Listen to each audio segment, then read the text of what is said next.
Hi guys, it's Chris at Cork and Crown, back in my cider shed with some more perry to try. And it's one that I picked up this last week on a visit to Herefordshire from a producer I get a lot of stuff from. Never had this before though, and I literally had it on the market yesterday, which was Saturday. Whenever you're watching this, for me yesterday was Saturday. I was at Broccoli Market and I had a 10-litre box of this, and almost all of it went. So I snaffled some for myself. So it's come, there's nothing on the bottle because I took this out of a bag and box for me. So what is it, Chris? What's that? What is it? What are you? This is a perry from Gwatkins, and it's their Farmhouse perry. So made from a combination of traditional Herefordshire pears from local orchards around Gwatkins in Abbeydoor in the Golden Valley, right on the Welsh border. And it's aged through the winter, so slow maturation, fermentation in 100-gallon oak vats of like food, basically big sort of wooden, bigger than casks, like sort of vats, I guess. It's 100 gallons. Yep, and then bottled in the spring, and sweetened, of course, because it's Gwatkins, and Gwatkins like sweet. And to be honest, I like sweet as well. And if it was just sweet, their stuff, I wouldn't like it. But what they tend to always get is acidity. Acidity. And I love sweet and sour. I love sweet and sour. So let's give this a whirl. So this is still, so it is not a smoking gun. It is a non-smoking gun. It's an unloaded gun. Cider saline glass, which I wash by hand, and you can tell because it's not looking the cleanest, but never mind. It's clean enough. I can pour some on my knee. It's clean enough for our purposes here this evening. Right, clocks went forward yesterday, so it's still quite light outside. But my brain's very confused. Doesn't know what time it is. But any time is perry time, so it's just as well. Right, let's have a look at it. So there you go. I mean, you already saw in the bottle, but there you go anyway. And it has again got this slightly brassy colour that you get with perry, which I like very much indeed. I also like almost like Gewürztraminer-ish sort of thing, Alsatian wine.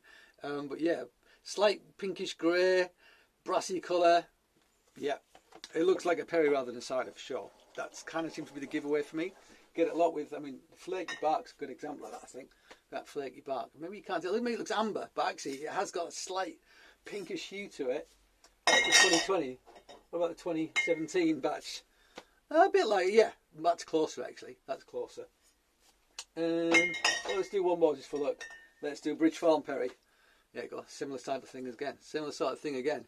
It's like sort of pinkish grey hue to it, which is very nice. Right, let's smell it.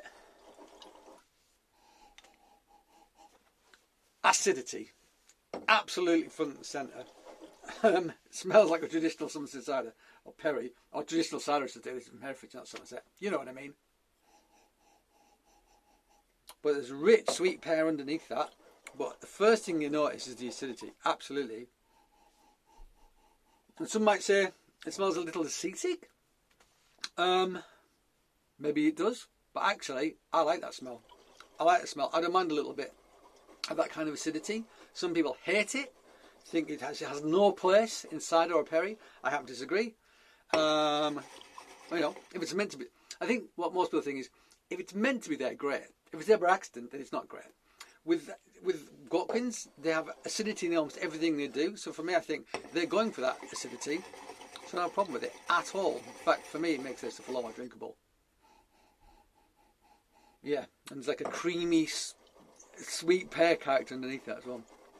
Let's try it.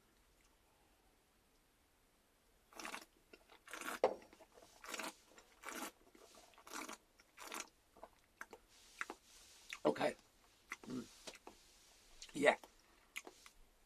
Sweet, rich pear. Excuse me. And kind of bracing acidity. But it works. The acidity's right on the edge of what it should be, I think.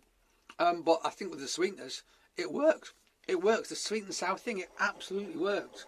I mean, I hate to say it, but it makes me think like sweet and sour sauce from the Chinese. But nicer. You know, nicer than that. Because that pear character, you don't get that in sweet and sour sauce.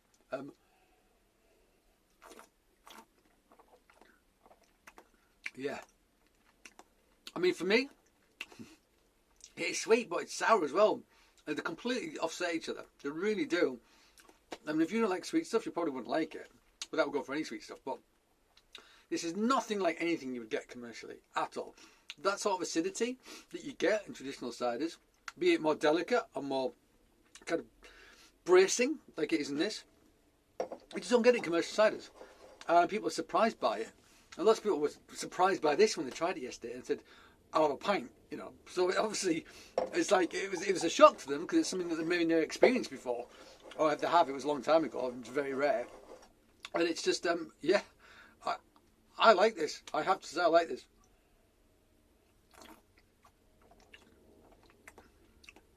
Yeah. You know, I think it's tasty. I think it's tasty, totally quaffable. Not the most complex perry I've ever had, but so what? It's still totally quaffable. And yeah, I'm going to drink all of that very happily indeed. So there you go, guys. A bottle of perry from Gwatkins. They're Farmhouse perry. I think the ABV 6. I think it's 6% of the ABV. Yeah, so there you go. It's pretty readily available, so if you want to try some, I'm sure you can get some. I don't have it in bottles, just should have to come down to the market in Brockley if you're in South East London. I'm going to try some of mine, and I don't have much left because I sold loads of it already. But yeah, there you go. So thank you as always for joining me in my cider / perry shed. I hope you join me again, but until that time, cheers.